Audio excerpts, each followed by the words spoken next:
I started working at this sport performance facility locally here in Memphis area, and the owner of the facility was training for Ironman Arizona. Yep. And I was like, well, what's that? Mm-hmm. And we talked about it, and I was like, that is stupid.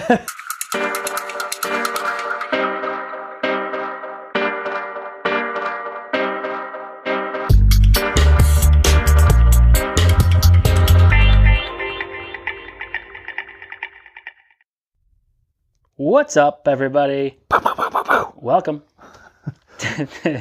What's that? Trying out new things. El Pistolero. Welcome to another episode of Coaches on Couches. Being slouches. I'm feeling a little hesitant today to... Dale just now asked about 8 times whether we were ready to get going or not. To relinquish control over this conversation today. Mm-hmm. Feeling a little worried a little bit. Today we interview Coach Dale. So a few episodes back was my interview day, kind of how I got into the sport, into coaching. Today we're going to dive into Coach Dale's deepest, darkest secrets in life. Find out more about Dale, how he got into coaching, and we'll dive into all of that here shortly, including tips for time-crunched athletes. I feel like a political candidate. Yeah. Well, you better have your platform strong today, buddy. Your platform better be strong. Better be tightened up. Your wife has already asked what I've done nice for my wife today. First question in. And? I made coffee this morning. There we go. Bam. Off to a good start. Yeah.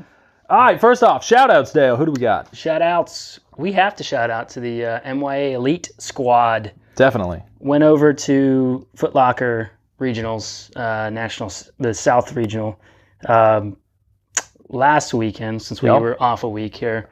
Over Thanksgiving break, and they crushed it. I mean, they had a lot of really good performances, and even a couple of the kids in the 9 and 10-year-old race made the All-South team. Mm-hmm. Yeah, it's the next generation of runners that are coming through. Yeah. Super cool program. It's been awesome because, well, it's the best part is, it's kind of like these kids really love running, and they like really, really, really enjoy improving and the whole part of it.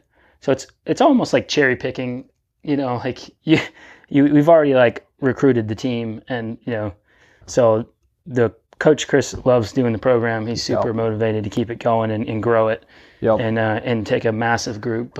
And the conditions were... Yeah, they sucked. It was like mid-30s and raining. Yeah, I think muddy. My favorite picture that Coach Chris posted was... he's like, that last picture looks like a pile of clothes. That's actually a kid trying to stay warm. Yeah. Perfect conditions, though, for cross-country. Oh, yeah. Which kind of runs into what my one of my shout-outs is for all the runners coming up St. Jude this weekend. St. Jude Marathon. I'm wearing my St. Jude hat in honor of that. St. Jude Marathon, great thing for the city. We've got 16 people. I think we've got, around 16. 16 or so, including Coach Dale's running it. Coach Chris is running it as well. But 16 total athletes, so that's gonna be a cool thing. That's my shout out. Weather's gonna be maybe wet. I keep checking it. It's gonna be perfect. I'm pretty sure it's gonna be dry. It's gonna be perfect, and it's gonna be warmer than expected. Which is something that you need to go back and follow our stuff on the hydration side of things. Yeah. Make sure you don't get caught off guard. No less than 1/2 of the runners will overdress. Oh, for sure. Yes. So, layer and get ready to throw something to the start line. Yeah. So if you're cold at the start, just get ready to don't dump hesitate. It before you even start running. Yeah, don't hesitate because they have people that will go around and pick up all the dropped clothes and donate them to charity. So perfect. So get your Lululemon stuff out. Yeah. Shout out to Lululemon. Shout out Lululemon. All right. Who else we got, Dale? I'd like to shout out to Leftovers. Nice. Thanksgiving leftovers, I assume? Still eating them. Still pounding that? Still eating them. Last night we made some vegetarian chili. Oh. And we had some leftover cornbread dressing.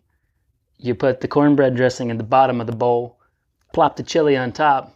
We're going to be getting Coach Casey on to talk about... You're fueling one bowl. Fueling. You'll be fueled all the way till St. Jude based on that one meal alone. I do not have to eat the rest of the week. No, you're good. Yeah. All right, last shout out. We'll make it quick here.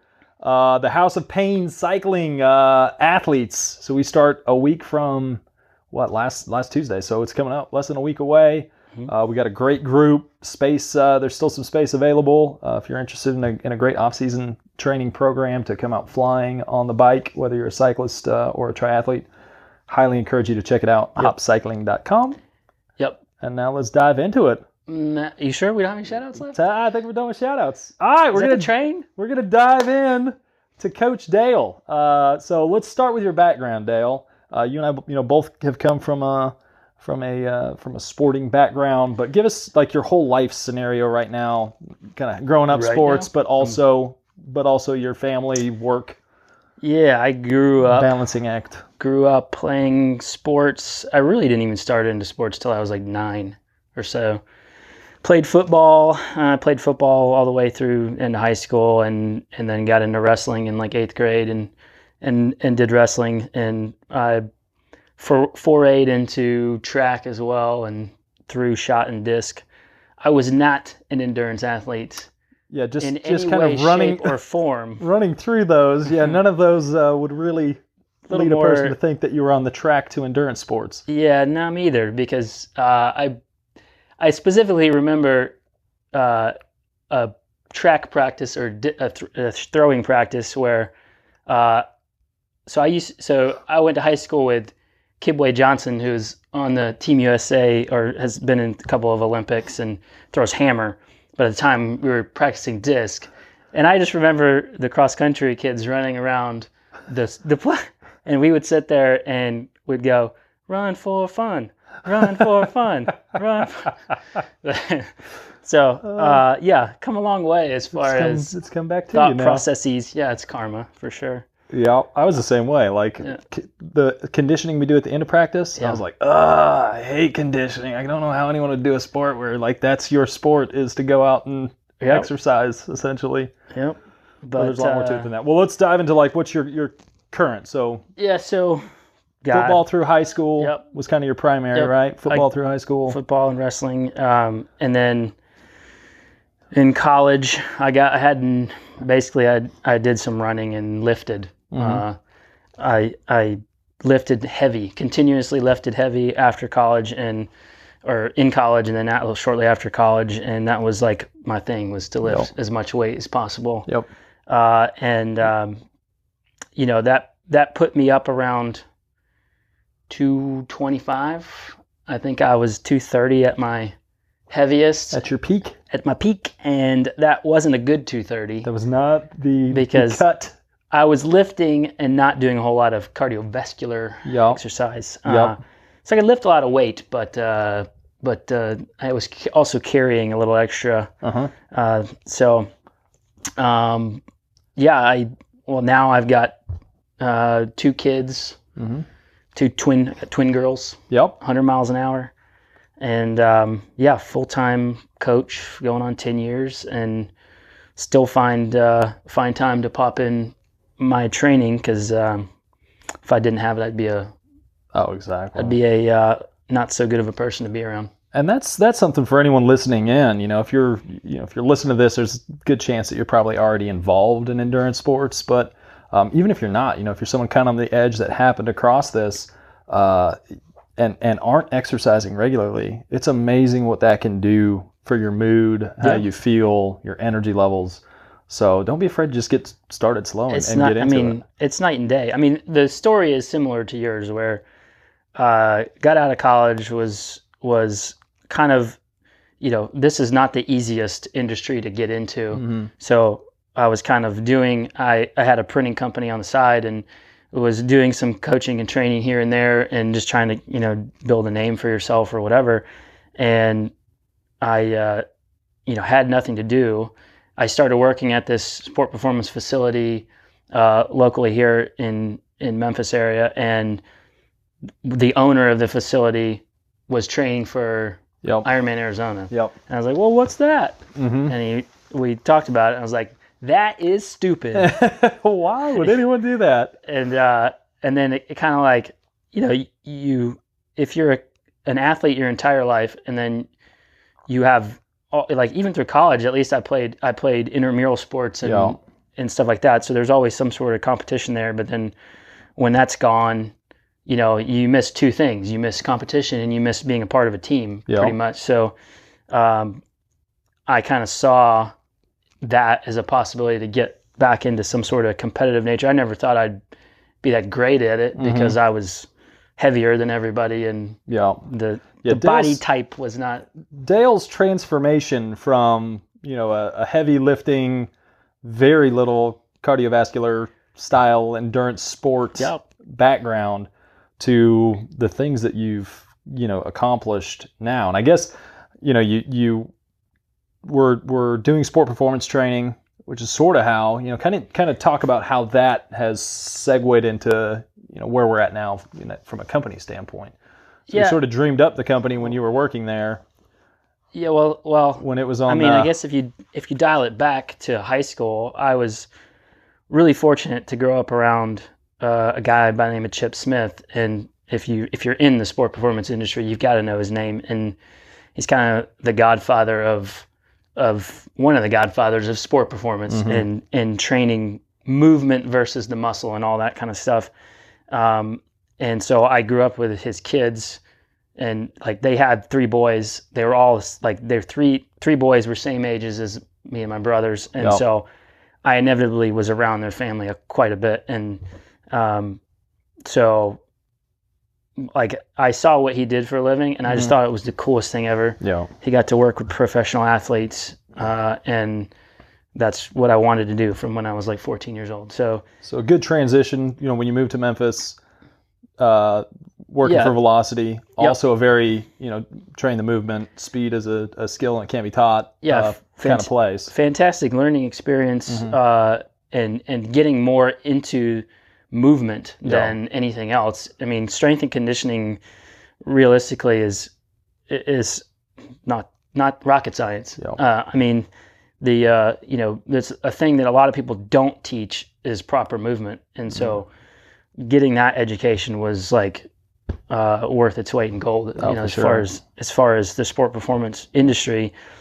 Anyways, so we working at this facility. A couple other people in there kind of caught the bug and got into triathlon, and a couple of the people that we were coaching in our adult classes were into triathlon.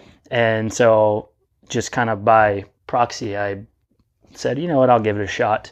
And then we met through our wives, and you were already bike racing, and so I was like, well, buy a bike, see how this goes. We can do some rides together. Fun fact, so I think Dale almost quit the sport probably the first week and a half, because every ride he did, 2 weeks, every ride he did, he'd get a flat tire. He's like, this is so stupid.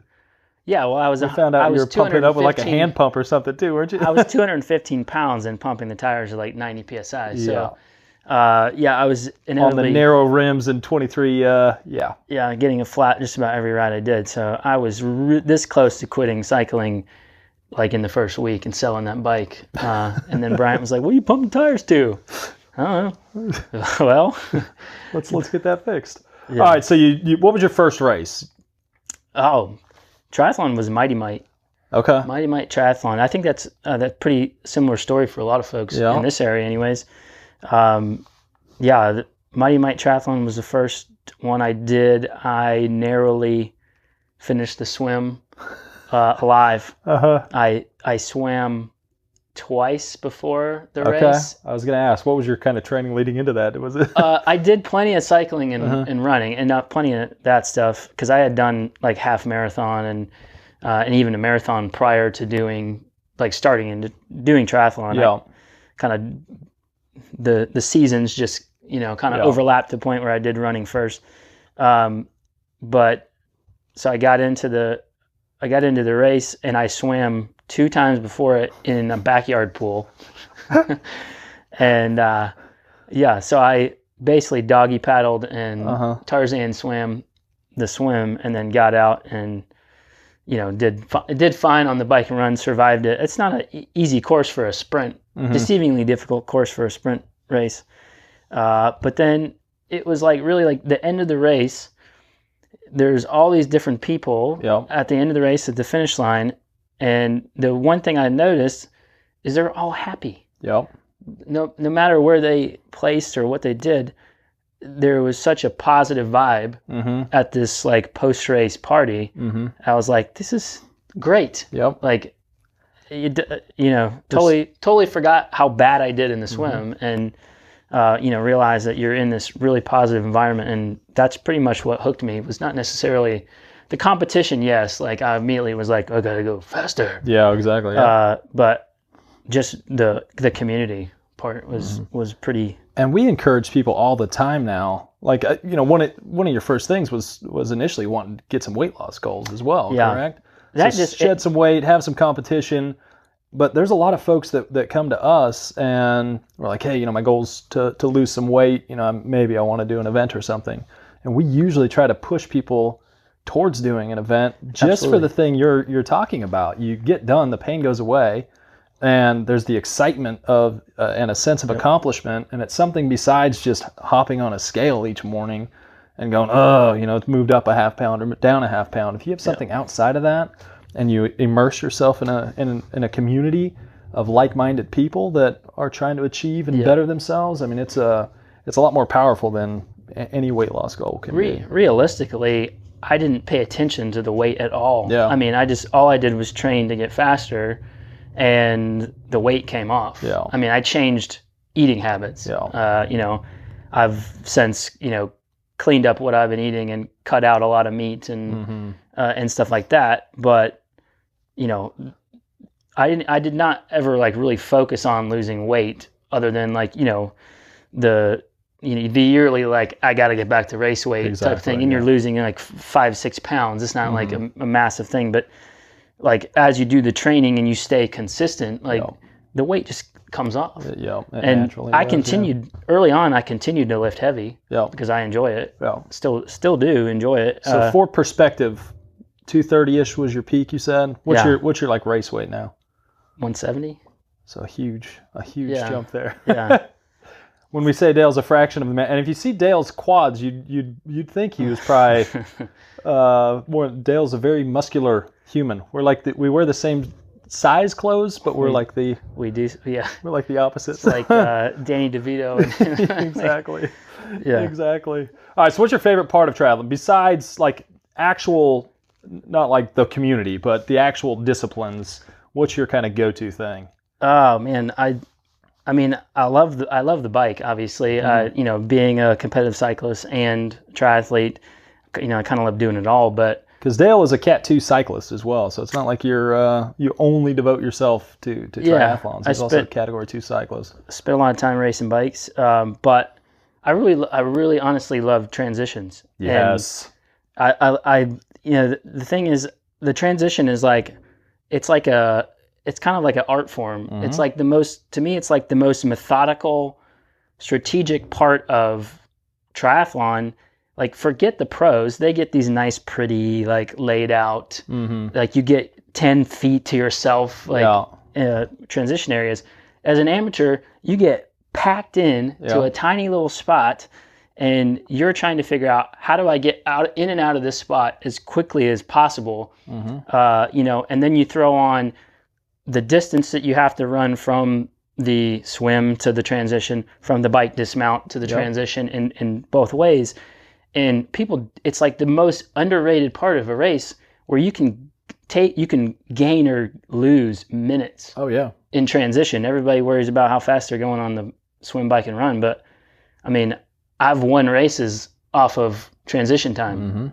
I mean, it's so Dale routinely has some of the fastest transitions, and even if the transition isn't the fastest, his dismount speed on the bike, I think, has got to be about the fastest of anyone at each race. I don't do a lot of triathlons, but I've done quite a few relays, and each time I'm standing there, like, oh, here comes Dale. This is going to be good. And sure enough, I think Dale dismounts at about, what do you think, 24, 25? Yeah. I take pride in my my flying dismounts. It's kind of a tribute to some time spent racing cyclocross and learning the best way to get on and off the bike and maintain speed. But there's seconds gained and lost right there if you don't have to stop and get on the bike and stop and get off the bike. You're taking a fast run in and out of transition.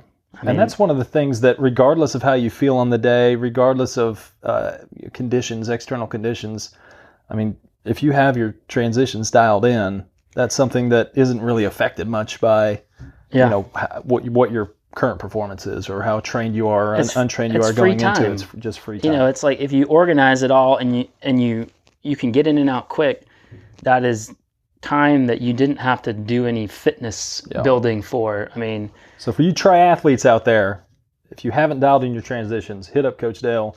He'll get you hooked up. All right, so let's kind of move into coaching full time. Initially you're doing some sport performance stuff. Our business started, and then we started, kind of getting into this full time thing. Kind of dive into a little more about that transition, how long you spent in sport performance. You still do a lot of the, the speed and agility stuff. I mean, like I said, that was a great learning experience. And, initially when we started the company, we were thinking to ourselves, there's plenty of market in that side of sport performance as far as teaching movement and speed and agility and developing athletes that way, which is something that I still enjoy doing. But it just proved itself to be it's tough because kids these days don't have time to, they don't have time. They don't allot themselves time to do the training that's actually going to make them a better athlete a lot of the times versus skill specific stuff. And, they're playing on 5 different teams. Exactly. I was just going to add that. Yeah. There's so many kids that they're doing stuff till 6 p.m. Yeah. And layering on speed and agility work. So as much as we can spit the value of that type of training, it's harder for younger athletes to really see that, unfortunately. But, the more and more that we got into endurance sports and racing bikes and all that stuff, it just became very clear that, we might as well steer your efforts toward what you're passionate about. Yeah. And so since we were already kind of in the world, we were like, well, let's just go toward endurance sports instead. And that's when you became a certification consumer. I used a collector, so to speak. Yeah, my email signature used to have like 80 letters after it, and then I was like, this is stupid. This is too many letters. So early on, I just did about every certification I could possibly find from every national governing body that there is out there. If there's one for, say, a coach that's wanting to get into full-time coaching also, what would be like the one you would say for an triathlon specific coach? Say? Ooh, that's tough. Obviously the USAT level 1 is okay. It's just, it's pretty basic. Yeah. I would say, honestly, to be honest, the best certification I ever took was the USA weightlifting sport performance coach certification, because they taught they taught a lot about proper movement in Olympic lifting, which has become so popular now, and so many endurance athletes are trying to incorporate it in some way, shape, or form, that if you can teach proper movement in lifting, your value as a coach goes way, way, way up. Yeah.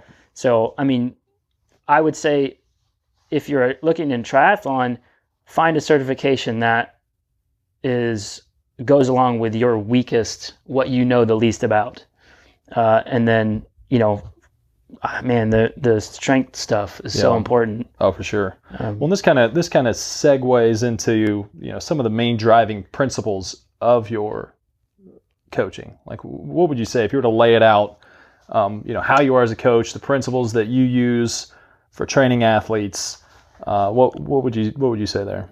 Yeah, I think at this point, going 10 years into specifically coaching endurance athletes, you start to really pinpoint your through the experience that you get, you develop your own principles, and because certifications are great, but a lot of them, especially your entry level ones, are very They're very basic, really. Your value, I mean, you just stay in the game. Just stay in the game as a coach and learn from the people results. that you're working with, because they're all different. Yep. If you try to peg everybody into the same category, you're gonna lose as a coach. So my whole thing is there's so much information out there, research and all this stuff, and some's reliable and some isn't, and some stuff works for people and some stuff doesn't. But my thing is, if it works, it works. Like if we try something like an applied, if we try to apply some sort of science to somebody and it works for them, it works. Yep. Even if the research says it doesn't work. Yep. It works. So we like when we get time with athletes, especially in the off season, we try stuff. Yep. And if it works for them, then we keep doing it until we see that they're not improving anymore, and then we change it. So I mean, if it works, it works. I mean, that's, that means it works for you. It doesn't mean it's going to work for me, but if it works, it works. Yeah. Now having coached so many people now too, you generally know, based on, we have a pretty in-depth questionnaire that we do with athletes, and we sit down and talk with athletes. You kind of get a feel for, where a person's at, the amount of time that's actually realistic based on their current life stuff that's going on. Yeah. Even if they're telling you that they've got so much time. So when dive into this a little bit. So when we first got into coaching, people would come to us about Ironman training. Yep. Be like, hey, I've got 5 hours a week. Can you get me to an Ironman? Yes. Yes, I can. Yeah. We used to, we'd take on anything. When you're starting out, we've become more, I guess, kind of keep it real with people. Exactly. But my thing is, like, there's versions of the perfect program. Yep. Anytime you deal with a specific person, you look at their scenario and then you say, okay, let's start here. Here's, like, based on your goals. Pain train. Oh, no horn? No, the graphic doesn't have a horn. So based on your goals, here's the ideal program. Okay, we start here, and then we kind of say we start with the ideal program, and then we get real. Yep. All right. So what is the program that your life is going to allow? So we have this like big program, and now let's break it into like what your time availability will, and then what your true time availability is after like a month. Big difference for most people. Yeah. After a month of us seeing what your work schedule looks like and your life schedule and how things just pop up, okay, now what's the one that your life is going to allow you to do? Yeah. And then after that, we look at, okay, you have this much time, XYZ. What is the version of this program that you're actually going to get done? So, that includes like what version of this program keeps it fun. Exactly. That's a good one. Yeah. So like, we have to mesh this ideal program, the one your life allows, the one you're actually going to get done, and the one that keeps it fun. And we have to like mesh all of them so that you stay consistent. You're making progress. You're not getting burnt out on training. So there's a lot more to a program than just writing workouts. Oh, for sure. I mean, the workouts are the easy part. Yeah. I mean, it's really the balance of them that is why we have jobs. Oh, for sure. Exactly. Yeah, no, for sure. So I would say another thing that's kind of changed, initially you want to get a person a result as quickly as they can. Yeah. Having worked with folks just within our questionnaire alone, it used to be, hey, what is your goal? What's like your goal race? Yeah. And now it's sort of expanded to being like, hey, what's 3 years down the road? Yeah, over the years we've widened the. So how does that impact, like, you as a coach? How does it impact you? I mean, there's a reason we did it. If you want to dive into kind of why we did it and how that impacts how you actually develop a program for a person. Yeah, so it's a lot different 3 months versus. Yeah, having there's a couple of trends obviously in triathlon, which is people just going straight into long course. And one of my interests is building the sport and keeping the community going. Obviously, that helps us as coaches, and it helps our athletes to stay healthy. And so the problem I see is people get into triathlon, they go straight into long course, they get burnt out on all the training it requires to finish an Ironman, and then they leave the sport. And that, what do we call that? It's the Ironman hangover. The Ironman hangover. Yeah, you get the hangover and you don't come back. I've seen it too many times. So I prefer for an athlete to have, you can have event goal on the calendar, but this is not like, what is the overlaying 3 to 5 year, like what would you say in 3 to 5 years makes your training a success? So that, we can get this goal out of the way, and get it done. And then how can we keep building on that and keep you moving forward? Because we really have to play the long game. And if you're not enjoying the process and enjoying the journey of being a endurance athlete, you're missing the point. Exactly. If you're in it just to cross that Ironman finish line and check the box, you're missing the point, because there's a lot more that triathlon and endurance sports have to offer than just the one-time challenge. Yeah, we want people to stay healthy, happy, and have this as something that they're able to do. Great thing about endurance sports is you can do them well into your 60s and 70s. I mean, it's a sport that can keep you healthy, keep you involved, keep you competitive for many years. So, our coaching now is to get people to think long term. Yeah.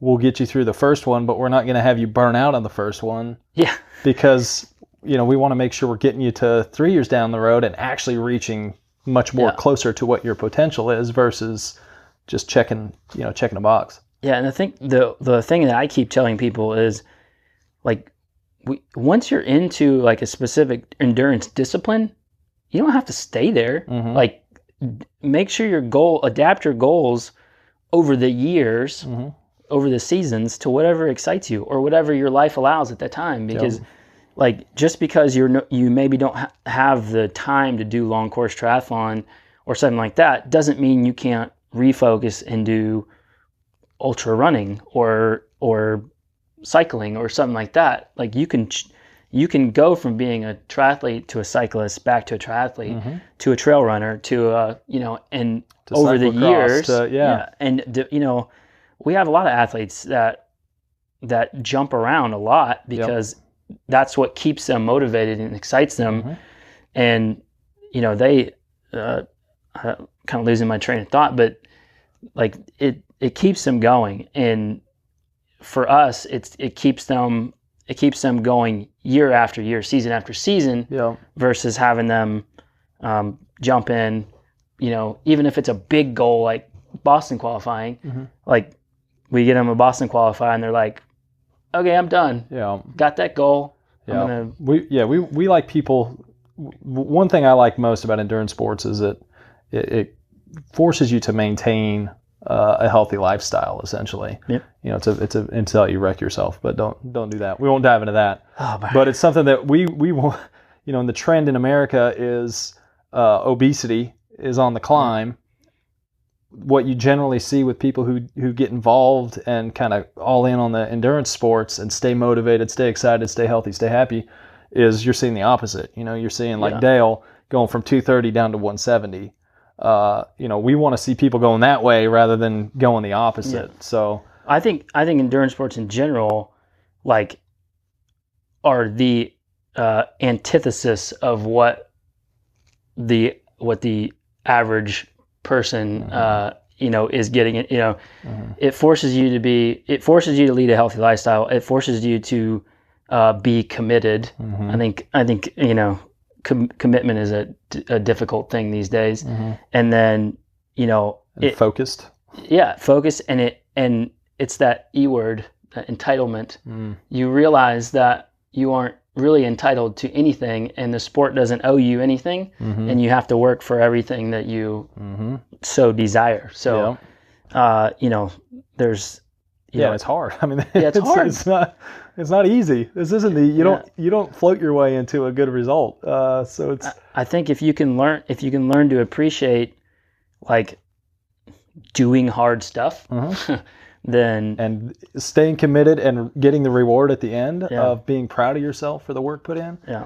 All right. Last thing. I know we're probably getting close to stopping here. Tips for time crunched athletes. That's a big bulk of our clients that are essentially our similar life position. You got a wife, you got family, you got a job, you got a lot of stuff that's sucking at your time. Most people are surprised to know that we don't train like 18 hours a week. Nope. Instead, if we get 10 in a week, we're excited. Oh man, if I get 10 in a week, that's a good week. That's like huge. Yeah. More common. What would you say more common is for you? Just really quick, and then go into your tips for time crunched athletes. More common for what would be like a common training week? The amount of volume you could get, total duration. Training 3 sports the majority of the time. I mean, I'm one of those people that bounces around. Like, I'll go from racing bikes to triathlon to trail running to back to triathlon, and I bounce around. So. But when I'm doing all 3 sports, if I can get 10 hours, even with all 3 sports, so I'm like, the king of the 30-minute workout, kind of what we talked in the episode with Andy and Johnny. Yeah. If I can get 20 minutes on a treadmill, I'm going to hit it, and I'm not going to gawk because it's indoors and it's only 20 minutes. I'm going to get it in and stay consistent. So a lot of these things, these tips that I'm about to go into, these are all things I use all the time. So the big thing, one thing I always have to say is know why you're doing it. And for me, not being slow and and not gaining weight is enough to keep me motivated to do the workouts no matter what. Have a plan, any plan, like, structure. Yeah. Structure allows consistency to happen. And not like plan it today, plan like in advance, as far as you can in advance, and then adapt along the way. But like, if you have a plan, if I know what I'm supposed to do tomorrow or what I need to be doing tomorrow, then it gets done. If I come up on the end of the day and I'm like, oh, what do I need to do today? Either it doesn't get done, or I just do some junk miles or something like that. So have some sort of a plan. The big one is grease the slide.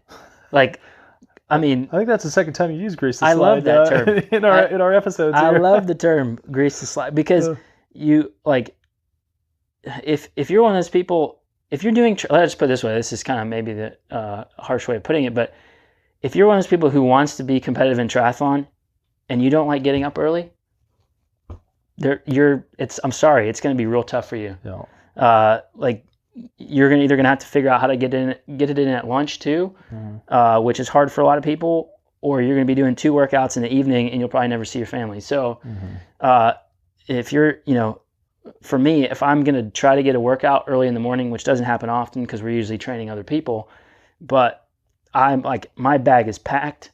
It's it's next to the door, like everything I need in it, or it's already in the car. And like, I have zero excuse to miss it. So like, I get everything prepped the night before, in that respect for the, anytime I have a workout that I know something could pop up and like mess with it, I get it all set up. So there's no way I can miss it. The other one is, as a time crunch person, you have to be realistic with your time. Exactly. If you overestimate what you have, what happens is you do the stuff that you like doing the most, and then you leave out all the stuff that could actually help you improve. And if you're that kind of person, so Dale just mentioned, if you want to be a triathlete but don't like getting up early, you got to do 2 workouts most days as a triathlete. So maybe you should pick what your favorite thing is and go with that. If it's running, focus on a run goal, or if it's a cyclist, focus on cycling. Again, you don't have to be a triathlete just to say you're a triathlete. If your time doesn't allow it right now, your life's going to change at some point. You might have more time later, but right now, figure out what is realistic for you and put your goals around that, versus making goals and hoping that you can fit them around your your lifestyle. Yeah, or maybe it's doing short course instead of long course stuff. That's what I do. Uh-huh. Lastly, we say this, I think we've said this every episode. We might need to just say it, consistent coaches on couch. Consistency. Just consistency. Put it on. Yeah. So stay consistent. I mean, that is the biggest thing you can do if you're low on time, because your training load is so low. Even when you give up a day, like because something got crazy, you give up a day of training, and now your training load just, as a percentage, by it's 20%. Gone. Yeah, exactly. So 20 minutes is totally worth it. Yeah. 20 minutes is worth, it doesn't matter what activity it is. If you're a triathlete, swim, bike, run, lift, 20 minutes is worth it. Yeah. So don't, quit making it up in your head that I only have 20 minutes. What is it, And a great episode to go back and watch is the one that we did do with when Johnny and Andy were here. Yeah. Which we dive all into how to make the most out of a very small amount of training time. Yep, 5-6 hours a week. So it's built for time crunch. Which episode was that? Do you remember offhand? No, I don't. 15? 14? Something like that. A few back. 14? Yeah. The one with Johnny and Andy, though, our precision hydration fellas. So, yep. Anything else, Dale? That was kind of the head to toe. You didn't start to finish. I'm glad there's a lot of things that you could have brought up that you didn't. I appreciate that. There's one thing in particular. I'll see if I can find the video and post it in the comments. You didn't bring up anything about chicken biscuits, so that's good. Yeah, we already talked about pre-race fueling before. So. Yeah, we did that. All right, folks, if you have questions or more questions for Dale, and you're watching this on Facebook, go ahead and put those down below. Or feel free to find us on our website, buildpeakcompete.com, and you can contact us there. If you're someone looking to jump into the sport, we would be happy to help you and give you some tips on how to do that. But for now, if you're listening on the podcast, then obviously if you enjoyed it, leave us a decent rating, and if so, we'll give you a virtual high five. Yeah, you might get a shout out all around. All right, crew, folks. Pleasure. Next time, adios.